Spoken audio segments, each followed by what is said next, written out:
오늘 우리에게 주신 하나님의 말씀은 에스겔 33장 11절부터 16절까지입니다. 에스겔서 33장 11절에서 16절까지입니다. 우리 찾으셨으면은 우리 교독하도록 하겠습니다. 제가 먼저 읽겠습니다. 시작. 너는 그들에게 말하라. 주 여호와의 말씀이니라. 나의 삶을 두고 맹세하노니 나는 악인이 죽는 것을 기뻐하지 아니하고 악인이 그의 길에서 돌이켜 떠나 사는 것을 기뻐하노라. 이스라엘 족속아 돌이키고 돌이키라. 너희 악한 길에서 떠나라. 어찌 죽고자 하느냐 하셨다 하라.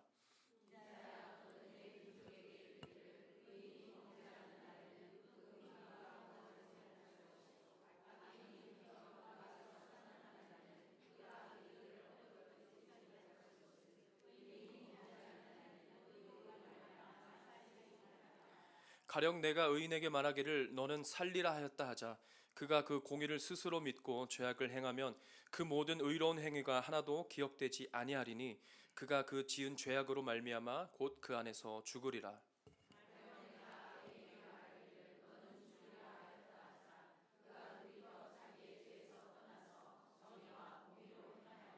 저당물을 도로 주며 강탈한 물건을 돌려보내고 생명의 율례를 지켜 행하여 죄악을 범하지 아니하면 그가 반드시 살고 죽지 아니할지라. 우리 함께 읽습니다. 그가 본래 범한 모든 죄가 기억되지 아니하리니 그가 반드시 살리라. 이는 정의와 공의를 행하였음이라 하라. 아멘. 오늘 하나님께서 우리에게 주신 말씀 그 제목은 어찌 죽고자 하느냐, 11절에 나오는 어찌 죽고자 하느냐라는 제목으로 여러분과 함께 하나님의 말씀을 나누도록 하겠습니다. 여러분 요즘 뉴스를 보시면은 정말로 불편하고 정말 잔혹한 그런 소식들을 우리가 접하게 됩니다. 뉴스에 나오는 이런 각종 범죄의 소식들을 보면 정말 너무 뭔가 불편하고 우리 사회가 너무 잘못되고 있다는 그런 생각을 가지게 됩니다. 사람이 다른 사람의 인권을 유린하고 그 사람을 짓밟고 해치는 것을 우리가 보면서 드는 생각은 세상에 참 악한 사람들이 많다는 것을 느끼게 됩니다. 최근에도 계속해서 이제 기사와 뉴스를 통해서 이렇게 강력 범죄의 소식을 접하게 되면 정말 분노가 치밀어 오를 때가 많습니다. 제게는 이러한 사건들 중에 잊지 못할 그런 사건이 하나가 있습니다. 2013년도 12월 추운 겨울이었습니다. 20대 초반의 한 청년이 고등학교 시절 자신이 짝사랑하던 여교사가 결혼한다는 소식을 듣게 되었습니다. 그러자 이 친구의 마음은 집착과 분노에 휩싸였고 그는 끊임없는 협박성 문자와 또 이메일을 보내면서 계속되는 스토킹을 넘어서 그 여교사를 찾아내어서 끝내 살해하는 극악한 범죄를 저질렀습니다. 당시에 뉴스에 보도됐던 그런 화면인데요. 이 청년은 고등학생 때 자신에게 친절하게 대해주던 이 진학지도 선생님이셨는데 이 선생님을 보면서 호감을 느꼈습니다. 선생님에게 마음을 표현했지만 당연하게도 선생님은 그 마음을 거절했습니다. 그러자 이 친구는 그 거절한 상심 때문에 등교를 거부했고 자신이 이 피해자였던 이 선생님과 자신이 교제를 했었다고 주장을 했었습니다. 학교 관계자들과 또 친구들에게 그런 이메일을 보내면서 자신이 선생님과 교제를 했지만 선생님이 자신을 배신했다라는 식으로 그렇게 소문을 퍼뜨렸습니다. 나중에 제가 경찰 조사 또 뉴스를 보고 알게 된 일이지만 그리고 나서 고교 시절 때 이미 이 친구는 이 선생님을 찾아가서 선생님을 상대로 범죄를 저지르려고 그 계획을 했고 찾아갔지만 미수에 그쳤다고 했습니다. 결국 그가 성인이 되어서 몇 년 뒤에 이 선생님은 이 극악무도한 범죄의 희생양이 되었습니다. 제가 이 사건을 잊을 수 없는 이유는 고인이 된 피해자는 제 고교 시절 진학지도 선생님이셨기 때문입니다. 사건이 있기 불과 5개월 전만 해도 저는 선생님을 만났고 선생님께서 저에게 또 커피를 사주시기도 하고 따뜻한 대화를 나누었던 그런 기억이 있습니다. 그런데 그보다 더 불쾌하고 너무나도 충격적이었던 것은 이 가해자인 청년이 저와 같은 고등학교, 같은 학년, 같은 교실에서 공부하고 심지어 저와 한 학기 동안 같은 방에서 씻고 자고 함께했던 룸메이트였다는 사실입니다. 이 기사에서 나오는 상세한 그 범죄의 내용을 읽어보면서 저는 정말 온몸에 소름이 돋았습니다. 사람이 다른 사람에게 어떻게 이러한 일을 할 수가 있을까 싶을 정도로 정말 끔찍한 그 범죄의 내용이 상세하게 기록되어 있었습니다. 저의 기억으로 그 친구는 생각보다 굉장히 평범한 친구였습니다. 우리가 흔하게 볼 수 있는 어떤 친구에 대해 물어봤을 때 그냥 착한 친구 같다라고 말하는 그런 평범한 인상의 친구였습니다. 이 일을 보면서 저는 의문이 들었습니다. 평범한 사람도 이렇게 죄로 인해서 악의 끝으로 그 끝단으로 치달을 수가 있다면 과연 우리에게 무슨 소망이 있다는 말인가? 여러분, 우리는 이러한 악인들을 보면서 우리 삶이 더욱더 삭막해져 가고 소망이 사라져 가는 것처럼 그렇게 느낍니다. 우리가 악인들을 향해서 죽음과 멸망을 외칠 때에, 그렇지만 하나님께서는 오늘 본문에서 전혀 다른 말씀을 하고 계십니다. 오늘 11절 보시면 하나님께서는 이렇게 말씀하십니다. 나는 악인이 죽는 것을 기뻐하지 아니하고 악인이 그의 길에서 돌이켜 떠나 사는 것을 기뻐하노라. 사람의 눈에는 죄와 악으로 인해서 이 세상에 정말 소망이 없는 것처럼 보일 때가 많습니다. 그리고 그 죄악의 결과로 인한 심판과 정말 멸망밖에 남아있지 않을 것처럼 느껴질 때가 있습니다. 그렇지만 하나님 아버지의 마음은 심판이 아니라 여전히 생명이 있다는 것을 오늘 말씀을 통해서 우리에게 보여주고 있는 것입니다. 사랑하는 성도님 여러분, 오늘 이 사건을 통해서 죄와 악으로 인해 절망하는, 또한 여러분 가운데서도 죄나 악으로 인해서 많은 또 좌절과 어려움을 겪으신 분들이 있으실 텐데, 오늘 말씀을 통해서 우리에게 하나님께서 말씀하시는 바가 무엇인지 우리에게 깨닫게 하시고 은혜를 주실 줄로 믿습니다. 오늘 하나님이 주신 이 놀라운 말씀 앞에 우리는 이런 물음을 던질 수가 있겠습니다. 죄로 인해 절망하는 우리가 해야 할 것은 무엇인가요? 첫 번째로는 우리가 하나님의 마음을 알아야 합니다. 하나님의 마음을 우리가 알아야 한다는 것입니다. 오늘 본문 에스겔 33장은 이스라엘이 바벨론 포로로 잡혀가 있는 그런 절망 가운데 이들에게 주어졌던 그런 말씀입니다. 예루살렘은 이미 무너졌고 성전도 이미 파괴되었습니다. 백성들도 자신들이 이제 우리는 끝났다, 하나님께 우리는 버림받았다는 이러한 좌절감에 사로잡혀 있었습니다. 이들의 이 탄식은 오늘 본문 바로 이전 절인 10절에 기록되어 있습니다. 우리의 허물과 죄가 이미 우리에게 있어 우리로 그 가운데서 쇠퇴하게 하니 어찌 능히 살리오 하거니와. 어찌 우리가 살 수 있겠는가, 이렇게 절망하고 있는 모습입니다. 자신들의 죄 때문에 무너지고 이제 더 이상 살 소망이 없다고 고백하고 있는 것입니다. 이러한 가운데서 하나님의 마음, 하나님의 그 본심이 무엇인지 드러나고 있습니다. 11절을 한번 보시면 우리 이 부분을 한번 같이 읽어볼까요? 함께 읽겠습니다. 시작. 너는 그들에게 말하라. 주 여호와의 말씀이니라. 나의 삶을 두고 맹세하노니. 먼저 우리가 눈여겨야 할 표현은 여기 나의 삶을 두고 맹세하노니라는 표현입니다. 영어로는 as I live라는 표현인데 성경에서 여러 곳에서 나오기도 하고 여기 에스겔서 안에서도 반복적으로 나오는 말씀입니다. 이것은 하나님께서 자신의 존재를 걸고 확증하시는 그러한 맹세입니다. 사람은 보통 우리가 맹세할 때 우리보다 더 큰 것을 두고 맹세합니다. 예를 들어서 우리 부모님의 명예를 걸고 맹세한다, 우리 교회의 명예를 걸고 맹세한다, 이럴 수가 있겠죠. 히브리서 6장 13절은 이렇게 말합니다. 하나님이 아브라함에게 약속하실 때에 가리켜 맹세할 자가 자기보다 더 큰 이가 없으므로 자기를 가리켜 맹세하여. 하나님께서는 영원하고 전능한 존재이신 자기 자신을 가리켜서 맹세하신다는 겁니다. 그러니까 이분이 하신 약속은 하나님 그분이 영원하신 분이기 때문에 이 약속 역시 변치 않는 영원한 약속임을 말하고 계시는 겁니다. 그렇다면 하나님께서는 왜 자신의 전 존재를 건 이런 강력한 맹세를 하셨을까요? 그것은 이스라엘 백성들이 하나님의 진심을 완전히 오해하고 있었기 때문입니다. 그들은 하나님이 우리를 미워하고 우리를 버리셨다 이렇게 생각했습니다. 그리고 심지어 자신들의 멸망을 기뻐하신다고 아마 생각했을 것입니다. 그렇지만 하나님의 마음은 멸망이 아닌 생명에 있음을 11절이 말하고 있습니다. 뒷부분을 보시면 하나님은 이렇게 말씀하십니다. 나는 악인이 죽는 것을 기뻐하지 아니하고 악인이 그의 길에서 돌이켜 떠나 사는 것을 기뻐하노라. 악인이 죽는 것을 기뻐하지 아니하신다고 하나님께서 말씀하셨습니다. 하나님은 공의의 하나님이십니다. 하나님께서는 당연히 죄를 미워하십니다. 하지만 하나님께서 심판 그 자체를 즐기시는 분은 아니라는 것입니다. 우리가 흉악한 범죄자를 향해서 저 사람은 죽어 마땅하다라고 우리가 외치고 우리가 생각할 수는 있겠지만 이런 인간의 정의감과는 다르게 하나님은 생명의 창조자이시기 때문에 자신이 만든 피조물이 멸망의 길로 가는 것을 하나님께서는 슬퍼하신다는 것을 우리가 알아야 합니다. 이 죄악의 결과로 오는 죽음은 하나님께는 기쁨이 아니라 슬픔입니다. 11절 바로 그 다음 부분 보시면 악인이 그의 길에서 돌이켜 떠나 사는 것을 기뻐하노라. 기뻐하노라. 하나님이 진정으로 원하시는 것은 악인이 회개를 통해서 생명을 얻는 것입니다. 악인이 죽음을 택하는 그 순간에도 하나님께서는 그가 돌이켜 회개하기를, 정말 그 단 한 번의 기회를 하나님께서는 간절히 바라보고 계십니다. 그러므로 하나님은 이스라엘 족속, 더 나아가 오늘날 죄악으로 인해 멸망의 길로 가고 있는 모든 사람들에게 돌이키고 또 돌이키라. 너희 악한 길에서 떠나라. 어찌 죽고자 하느냐 라면서 두 번이나 돌이키라고 반복해서 간절히 호소하고 계십니다. 혹시 범죄도시라는 영화를 보셨나요? 많은 분들이 아마 보았을 것으로 생각됩니다. 우리나라에서 흔히 대박을 친 그런 영화를 두고 천만 관객, 천만 영화라는 표현을 사용합니다. 이 범죄도시라는 시리즈 2, 3, 4편 모두 천만 관객을 동원했습니다.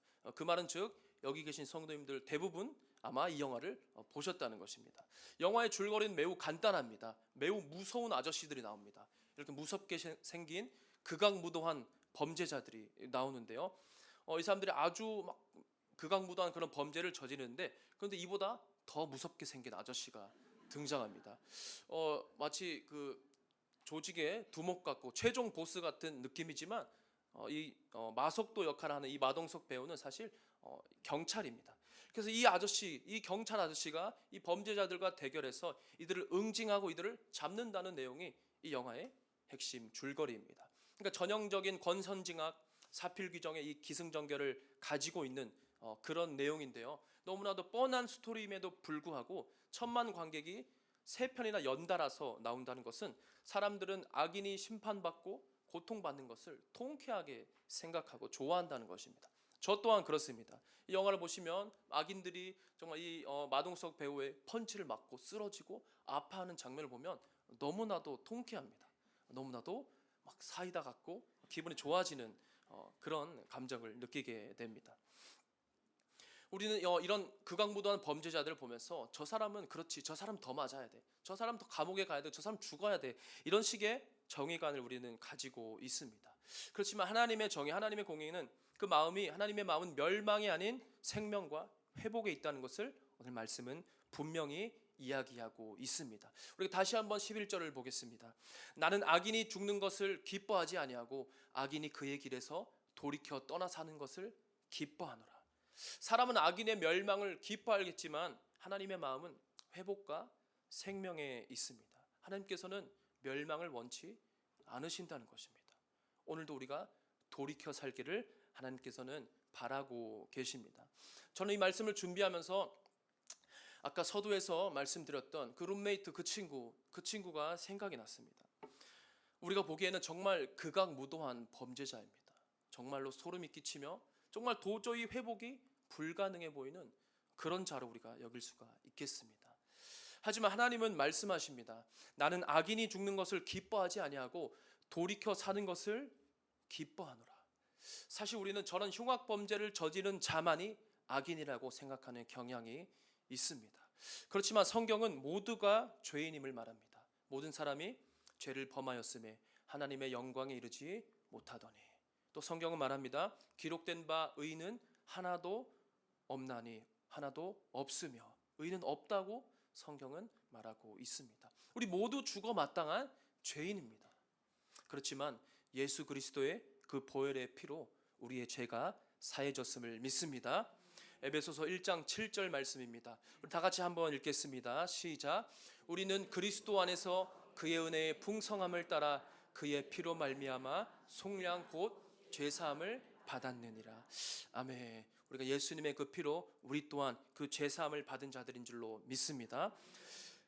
그 룸메이트, 그 친구, 범죄를 저질렀던 그 친구가 출소하려면 20년 가까운 시간이 아직 남아 있습니다. 이 말씀을 준비하면서 제가 들었던 생각, 또 제 마음에 작은 소망이 있다면, 이 친구가 그 감옥에서 있는 이 시간이 단순한 정말 형벌의 시간이 아니라 정말 복음을 듣고 예수님을 믿을 수 있는 그런 시간이 되었으면 좋겠습니다. 언젠가 그가 사회로 나오게 된다면 제가 그 친구를 다시 만나게 되었을 때 그 친구가 아직도 예수님을 믿고 있지 않는 상태라면 저는 정말로 그 친구에게 예수님을 꼭 전하고 싶습니다. 사랑하는 성도님 여러분, 이것이 감히 제가 말하기는 이것이 하나님의 마음이라고 저는 생각합니다. 멸망이 아니라 회복, 심판이 아니라 생명, 죽음이 아니라 구원, 이것이 하나님의 마음이며 우리 또한 영혼을 사랑하는 그런 하나님의 마음이 우리 가운데 있기를 예수님의 이름으로 간절히 소망합니다. 두 번째로, 죄로 인해 절망하는 우리가 해야 할 것은 무엇인가요? 우리가 해야 할 것은 두 번째로는 우리의 상태를 점검해야 합니다. 지금 우리의 상태를 점검해야 합니다. 앞에서 우리는 하나님의 마음을 확인했습니다. 하나님께서는 멸망을 바라시는 것이 아니고 돌이켜 회개하기를 바라신다고 우리는 말씀을 들었습니다. 그것은 정말 놀라운 은혜의 선언입니다. 그런데 곧 이어지는 이제 12절과 13절을 보시면 우리에게 또 다른 긴장감을 주고 있습니다. 하나님은 과거의 의도 오늘을 보장하지 못한다고 말하고 계십니다. 또한 과거의 악도 오늘을 결정하지 못한다. 이 두 가지 명확한 사실을 분명하게 말하고 계십니다. 12절을 우리 함께 보도록 하겠습니다. 우리 같이 한번 읽겠습니다. 시작. 인자야, 너는 내 민족에게 이르기를 의인이 범죄하는 날에는 그 공의가 구현하지 못할 것이요 악인이 돌이켜 그 악에서 떠난 날에는 그 악이 그를 엎드러뜨리지 못할 것인즉 살지 못하리라. 아멘. 과거의 의가 오늘을 보장하지 못하며 반대로 과거의 악도 오늘의 돌이킴을 막을 수가 없다라고 말씀은 이야기하고 있습니다. 다시 말하자면 하나님은 과거가 아니라 현재의 우리 상태를 보신다는 겁니다. 13절은 이것을 더 구체적으로 강조합니다. 가령 내가 의인에게 말하기를 너는 살리라 하였다 하자 그가 그 공의를 스스로 믿고 죄악을 행하면 그 모든 의로운 행위가 하나도 기억되지 아니하리니 그가 그 지은 죄악으로 말미암아 곧 그 안에서 죽으리라.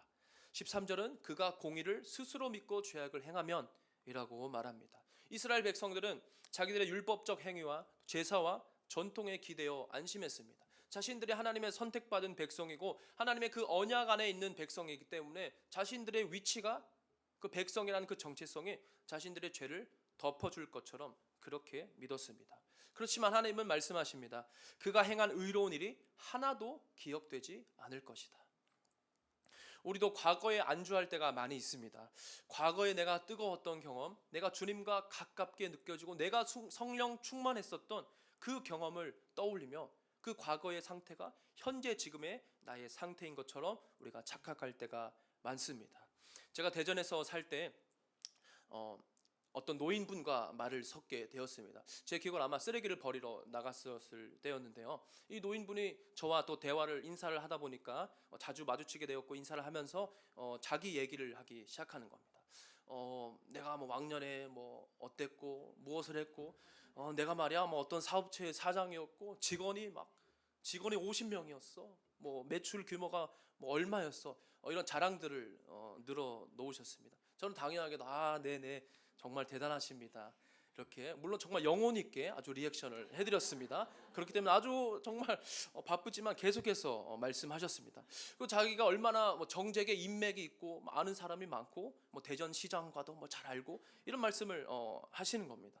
근데 그분이 지내고 있는 곳은 저와 마찬가지로 그냥 주공 아파트였습니다. 저와 마찬가지로 슬리퍼를 신고 계셨고요. 반바지 차림에 후줄근한 모습으로 저와 그런 대화를 나누고 있었다는 것입니다. 이 사람이 아무리 자기가 대단한 사람인가를 아무리 설명해도 저의 눈에는 도저히 대단한 사람으로 보이지가 않았습니다. 과거에 그 사람이 어떠한 삶을 살았든 현재 그런 삶을 살고 있지 못하다면 과거의 자랑이 무슨 소용이 있겠습니까? 그런데 우리 역시 우리 믿음과 신앙에 대해서 똑같은 생각을 가지고 똑같은 행태를 보일 때가 많다는 것입니다. 내가 과거에 얼마나 주님을 열심히 섬겼고 내가 정말 새벽 기도를 얼마나 열심히 나갔고 내가 얼마나 교회에서 열심히 봉사하고 내가 얼마나 헌금을 냈고 내가 얼마나 많은 사람들에게 전도했는지가 그것이 우리에게 생명을 절대로 보장해 주지 않는다는 것입니다. 현재 내가 어떻게 하나님의 말씀을 대하고 현재 내가 하나님의 말씀을 어떻게 순종하고 있는지가 그것이 중요하다고 오늘 말씀은 이야기하고 있습니다. 아무리 과거의 의인이었어도 현재 의를 행하고 있는가가 중요하듯이 아무리 과거의 악인이었어도 악을 떠나면 그 악이 그를 넘어뜨리지 못한다라고 12절은 말합니다. 악인이 돌이켜 그 악에서 떠나는 날에는 그 악이 그를 엎드러뜨리지 못할 것인즉. 이와 관련하여서 한 인물의 이야기를 제가 소개하고자 합니다. 니키 크루즈라는 인물인데요. 이분은 한때 미국의 뉴욕의 악명 높은 갱단 두목이었다고 합니다. 미국의 갱단 두목이었는데 그는 갱단 두목으로 살면서 돈과 술 그리고 여자 이런 것들을 자기 마음대로 부릴 수가 있었고 폭력과 범죄를 저지르면서 사람들을 괴롭히던 그런 사람이었습니다. 어느 날 이 니키는 길거리에서 전도하던 데이빗 윌커슨 목사님이라는 분을 만나게 되었습니다. 이 데이빗 목사님은 이 갱단 두목인 이 니키 크루즈에게 다가가서 담대하게 예수님은 당신을 사랑합니다. 예수님을 믿으세요. 이렇게 전했습니다. 어떤 대답이 돌아왔을까요? 니키는 이 사람을 주먹으로 차고 발로 차고 구타했다고 합니다. 그래서 이 사람은 얼굴에 멍이 들고 그렇게 돌아가게 되었습니다. 그런데 그 다음 날 그 똑같은 길에서 이 목사님, 이 데이빗 윌커슨 목사님이 똑같이 사람들에게 전도를 하고 있는 것이었습니다. 그래서 이 갱단 두목이었던 이 니키는 이 데이빗 목사님을 보면서 침을 뱉고 또 다시 구타를 하면서 당장 이곳에서 꺼지라고 그렇게 강하게 말했습니다. 하지만 이 데이빗 목사님은 정말 이 니키의 바지가락을 붙잡으면서 당신은 예수님을 꼭 믿어야 합니다. 예수님은 당신을 사랑하십니다. 이렇게 전했다고 합니다. 그때 니키는 성령의 강한 이끄심을 느꼈다고 고백합니다. 그리고 이후 그는 이 사람이 왜 이렇게 자꾸 예수에 대해서 이야기하는 거지 궁금한 마음이 들기 시작했고 이 데이빗 목사님이 가르치는 성경 모임에 참여하게 되었습니다. 처음에는 매우 경계하는 상태로 총을 챙겨서 갔다고 합니다. 매우 경계하는 상태로 이 사람들이 뭐 하는 사람들인지 살펴보다가 복음을 듣고 예수님에 대해서 알기 시작하면서 그는 결국 자신의 삶을 주님께 드리기로 그렇게 결단했습니다. 이렇게 그는 회심하여서 그리스도인이 되었고 이후 그는 복음 전도자로 귀하게 쓰임받게 되었습니다. 목회자가 된 그는 여기 보시면 옆에 데이빗 윌커슨 목사님이 계시고 그 옆에 또 니키 크루즈 지금은 또 목사님이 계십니다. 니키 크루즈 목사님은 지금 현재 80세가 넘으셨고 데이빗 윌커슨 목사님은 소천하신 그런 상태입니다. 어쨌든 이 둘의 모습을 하나님께서 보시면서 정말 이 니키 크루즈 이 갱단 두목의 삶을 살았던 이 사람의 과거가 아니라 이 사람의 그 현재의 믿음을 하나님께서 기쁘게 보신다는 것을 우리가 알아야 합니다. 사랑하는 성도님 여러분, 오늘 말씀이 전하는 바는 분명합니다. 아무리 과거의 의인이었다고 해도 오늘 우리가 죄에 빠져 있다면 그 의가 우리를 지켜주지 못한다는 겁니다. 반대로 과거에 어떠한 악인이었다 해도 오늘 회개하고 주님께 돌아오면 하나님은 그를 새롭게 하십니다. 그러므로 중요한 것은 과거의 내가 아니라 오늘 현재 나의 상태인 줄로 믿습니다.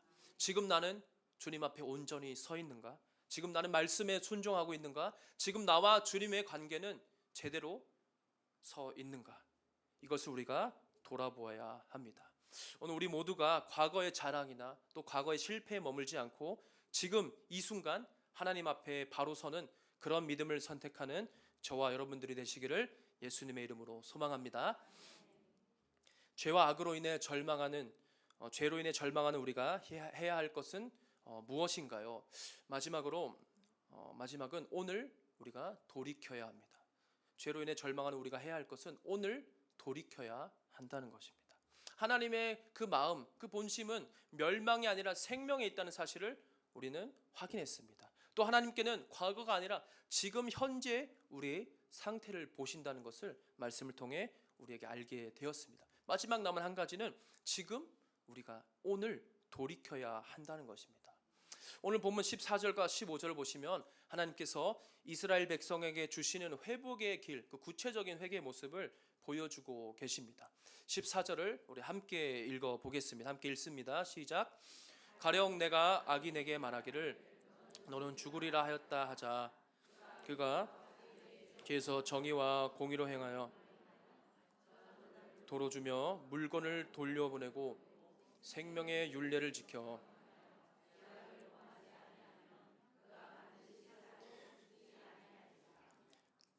아멘. 그가 반드시 살고 죽지 아니할지라. 하나님께서 보시면 세 가지 회개의 열매를 말씀하셨습니다. 첫 번째는 무엇이냐면 죄에서 돌이켜 진실과 의로 행하는 것입니다. 회개는 단순히 나 잘못했어요, 나 잘못하고 있습니다 고백하는 것에서 끝나는 것이 아니라는 것입니다. 잘못된 길로 가고 있다면 옳은 길로 다시 올라와야 되는 것입니다. 두 번째를 보시면 저당물을 돌려주며 강탈한 것을 갚는 것. 회개라는 것은 반드시 관계의 회복과 구체적인 행위로 나타나야 한다는 것입니다. 빼앗은 것을 돌려주고 잘못한 것을 바로잡는 것이 진정한 회개의 열매인 줄로 믿습니다. 침례 요한도 회개에 합당한 열매를 맺으라라고 선포했었습니다. 마지막으로 세 번째는 생명의 율례를 행하는 것. 생명의 율례를 행하는 것. 회개는 단순히 과거의 잘못을 청산하는 것으로 끝나는 것이 아닙니다. 이후에는 하나님의 말씀을 따라서 순종하며 살아가는 그런 삶이 받쳐줘야 한다는 것입니다. 이것이 곧 생명의 율례, 생명의 법을 따라 살아가는 길입니다. 이에 대해서 로마서 8장을 보시면 이렇게 말하고 있습니다. 그러므로 이제 그리스도 예수 안에 있는 자에게는 결코 뭐가 없다고 하죠? 정죄함이 없나니 이는 그리스도 예수 안에 있는 뭐가 있죠? 생명의 성령의 법이 죄와 사망의 법에서 너를 해방하였습니다. 아멘. 여기서 바울은 분명히 말하였습니다. 생명의 법 곧 성령의 법입니다. 에스겔은 생명의 율례를 행하라 라고 했지만 우리는 그 율례를 스스로 지킬 힘이 없다는 것입니다. 그렇지만 성령께서 우리 안에 내주하심으로 성령께서 우리를 이끌어 가실 때에 비로소 우리는 이 생명의 길을 걸을 수가 있는 것입니다. 마지막으로 16절을 우리 함께 보겠습니다. 우리 같이 읽겠습니다. 시작. 그가 본래 범한 모든 죄가 기억되지 아니하리니 그가 반드시 살리라. 이는 정의와 아멘. 하나님께서 하신 말씀은 정말 놀랍습니다. 그가 지은 모든 죄는 기억하지 않는다라고 말씀하셨습니다. 사람들은 보통 자기가 지은 그런 극악무도한 죄가 있다면 그래서 당연히 기억할 수밖에 없습니다. 또 다른 사람이 내게 지은 그 죄를 우리는 쉽게 잊지 못한다는 것입니다. 오히려 그것을 오래 붙들고 반복해서 곱씹으면서 상처를 계속해서 받게 됩니다. 그런데 하나님은 다르십니다. 하나님께서는 오늘 우리가 회개하고 돌이키면 과거의 죄를 더 이상 문제 삼지 않는다고 말씀하셨습니다. 여기서 기억하지 않는다라는 것은 법적인 선언으로 우리가 볼 수 있겠습니다. 다시 말하면 더 이상 그 죄를 근거로 심판하지 않으시겠다는 그러한 선언이자 그러한 약속인 것입니다. 죄의 효력이 완전히 사라졌음을 선언하고 계십니다. 그렇기 때문에 우리는 더 이상 우리의 회개를 미뤄서는 안 되는 것입니다. 오늘 본문 11절에서 하나님은 이렇게 말씀하셨습니다. 돌이키고 돌이키라. 너희 악한 길에서 떠나라. 어찌 죽고자 하느냐. 사랑하는 성도님 여러분, 오늘의 회개를 내일로 미루지 마십시오. 언젠가 회개하리라, 내가 언젠가 주님 앞에 바로 서겠지라는 생각은 하나님 앞에서 위험한 착각이라는 것입니다. 구원의 은혜는 언제나 지금에 있는 줄로 믿습니다. 고린도후서 6장 1절과 2절은 이렇게 말합니다. 우리가 하나님과 함께 일하는 자로서 너희를 권하노니 하나님의 은혜를 헛되이 받지 말라. 이르시되 내가 은혜를 베풀 때에 너에게 듣고 구원의 날에 너를 도왔다 하셨으니 보라 지금은 은혜 받을 만한 때요 보라 지금은 구원의 날이로다. 아멘. 오늘 돌이키면 하나님은 모든 죄를 기억하지 않으시겠다고 약속하십니다. 오늘 회개하면 우리 모든 그 짐을 벗겨주시겠다고 하나님은 말씀하십니다. 그러니 우리가 어찌 죽고자 하겠습니까? 오늘 믿음으로 돌아서면 반드시 하나님께서는 우리가 살리라고 말씀하셨습니다. 성령께서 우리 안에 깨닫게 하는 그런 죄가 여러분 가운데 있다면 오늘 그리고 이 시간 하나님 앞에 반드시 돌이키시기를 예수님의 이름으로 간절히 소망합니다. 제가 예전에 교회에 있었을 때, 이전 교회에 있을 때 저와 정말 가깝게 지내던 동생이 하나 있었습니다. 이 친구는 정말 예수님을 사랑하는 친구고 복음에 대한 열정이 있는 그런 친구였습니다. 근데 이 친구가 한 문제가 있었는데 어떤 문제가 있었냐면 죄 때문에 너무 힘들어하는 겁니다. 분명히 그는 예수 그리스도께서 십자가에서 죽으심으로 자기 죄는 사해졌고 또 그분의 부활하심으로 새 생명을 얻었다는 이 복음에 대해서 듣고 예수님을 삶의 주님으로 영접했는데 분명 그렇게 했는데도 불구하고 계속해서 자신이 짓는 죄로 인해서 너무나도 괴로워하면서 자기 혐오에 빠져 있었습니다. 그 당시에 그 담임 목사님을 찾아가서 이런 힘들었던 심정을 토로하면서 정말 하나님께서, 예수님께서 나의 죄를 다 사해 주셨다면 내가 왜 자꾸 죄를 짓느냐면서 이 죄의 그 심각성과 그 무거움에 대해서 계속해서 이야기했었습니다. 그 친구가 붙잡지 못했던 것은 하나님의 온전한 용서, 하나님의 완전한 은혜를 그는 붙잡지 못했습니다. 죄는 무겁게 여겼지만 정작 예수님의 그 십자가와 부활이 가져다준 그 자유와 평안을 온전히 누리고 있지 못했던 것입니다. 하나님께서 용서하셨다는데, 죄를 기억하지 않으신다고 분명히 말씀하셨는데 그는 정작 자기 자신을 용서하고 있지 못했던 겁니다. 한편 그 동생과 교제하면서 지켜보는 그런 상황에서 오히려 저는 반대로 죄에 대해서 너무나도 무뎌져 있던 그런 상태였습니다. 하나님의 은혜만 제가 생각하면서 제가 정말 죄를 짓고 있는 와중에도 그럴 수 있지, 나 그래도 예수님 믿는데, 나 그래도 열심히 섬기는데 이 정도 죄는 넘어갈 수 있지, 회개하면 되지 않을까, 이런 안일한 생각. 정말 이 한 친구는 제 옆에서 이 친구는 죄와 치열하게 싸우려고 하고 정말 죄를 이기려고 하고 이것으로 인해 고통받고 괴로워하고 있는데 정작 저의 모습은 그 죄가 너무나도 익숙하고 그 죄의 심각성조차 잃어버린 채로 살고 있었다는 것입니다. 오늘 우리의 삶에도 이 두 가지 모습이 있다고 생각합니다. 죄 때문에 괴로워하면서 은혜를 붙잡지 못하고 있는 분들이 분명히 있습니다. 반대로 우리가 은혜만 생각하면서 우리가 죄에 대해서 둔감해져 있는 그런 상태에 있는 분들도 분명히 계십니다. 그렇지만 우리는 둘 다 붙잡아야 합니다. 우리가 죄의 무게를 분명히 알고 죄와 싸워야 합니다. 동시에 예수님의 그 십자가 보혈이 내 죄를 깨끗하게 완전하게 씻으셨음을 우리가 믿어야 합니다. 십자가가 있기에 우리에게 부활의 생명이 있다는 것을 잊지 않으시길 바라겠습니다. 죄의 심각성과 은혜의 충만함이 함께 있을 때에 우리는 균형 잡힌 그런 복음의 삶을 살게 될 줄로 믿습니다. 죄로 인한 절망에서 우리를 건지시고 우리의 유일한 소망 되시는 분은 예수님밖에 없습니다. 그렇죠? 그러니 어찌 우리가 죽음의 길을 택하겠습니까? 어찌 죽고자 하겠습니까? 사랑하는 성도님 여러분, 바라건대 오늘의 믿음을 점검하십시오. 현재 하나님과 멀어져 있습니까? 그렇다면 하나님께로 돌이키십시오. 우리의 길이요 진리요 생명이신 예수님만을 바라보십시오. 죄의 절망 가운데서 우리를 건지시고 우리의 소망 되시며 우리를 사랑하시는 주님과 동행하는 저와 여러분들의 삶 되시기를 예수님의 이름으로 간절히 소망합니다. 우리 함께 기도했으면 좋겠습니다. 우리 기도할 때 하나님, 이 시간 우리에게 주어진 그 말씀대로 우리가 주님 앞에 돌이키기를 원합니다. 우리 영혼 깊은 곳에 있는 그런 어두움과 그런 추악한 죄들이 있다면 이 시간 성령께서 깨닫게 하여 주옵소서. 성령께서 알게 하신 이 죄를 주님 앞에 우리 회개하며 나아가길 원합니다. 주여 우리의 죄를 용서하여 주옵소서. 우리 말씀을 붙잡고 우리 함께 기도하며 나아가겠습니다. 기도합니다. 하나님 기도합니다. 주님, 우리가 주님 앞에 돌이키기를 원합니다. 주님, 우리가 어찌 죽음의 길을 택하겠습니까? 우리에게 생명이 되어주신, 생명의 그 길을 보여주신